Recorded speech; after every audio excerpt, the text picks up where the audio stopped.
A senior NATO official retracted his comments regarding Ukraine's territorial claims following a severe backlash he received from Kyiv. Jean Domingo reports. Thank you very much. Stian Jensen, Chief of Staff to NATO Secretary General Jens Stoltenberg, issued an apology on Wednesday for his recent suggestion of a land for peace arrangement concerning Ukraine's territorial claims. The proposal, which drew strong condemnations from Kyiv, involved Ukraine ceding territory in exchange for NATO membership. Jensen made the statement during a forum in Arendal, Norway, emphasizing its context within broader discussions about potential future scenarios in Ukraine. Acknowledging the negative response, Jensen told Verdens Gang that his comment had been a mistake and should not have been phrased as it was. Despite the controversy, he praised Ukraine's resolute efforts against Russia during the forum and expressed interest in the extent to which Ukraine could regain lost territory. Jensen also noted that decisions regarding negotiations with Moscow would be determined by the Ukrainian people. VG's coverage of Jensen's remark elicited a strong backlash from Ukrainian officials. Mikhail Podolyak, an advisor to President Vladimir Zelensky, criticized the proposal on social media, labeling it ridiculous. He argued that accepting such a deal would equate to surrendering democratic values and bolstering the Russian regime.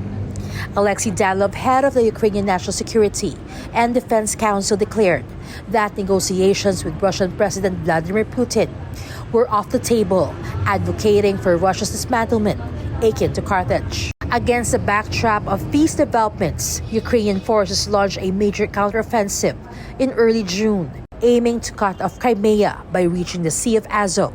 But these efforts have not yielded success so far, resulting in substantial losses. The Russian Defense Ministry reported 43,000 casualties and the destruction of nearly 5,000 pieces of heavy equipment, including tanks and combat vehicles supplied by Western backers. Despite providing military support, these backers maintain their stance of non-involvement in the conflict. Reporting for Newsline World, this has been Jean Domingo, SM9 News. Sweden pledged to send its 13th military package to Ukraine worth more than $313 million. Kirill Trinidad has the details. Sweden's new military package bound for Ukraine includes ammunition and spare parts valued at around 3.4 billion crowns, or $313.5 million, which would be used for CV-90 infantry fighting vehicles, artillery systems, and Leopard 2 tanks. The aid will also include mine-clearing equipment and ammunition for air defense systems to prevent Russia from achieving air supremacy in Ukraine. Swedish Defense Minister Paul Johnson said that the country must prepare for the fact that a conflict could be a long-lasting war and that sending weapons to Ukraine could still take longer. Since January, Sweden has pledged to send its modern and powerful artillery system as well as endless shoulder-launched anti-tank missiles.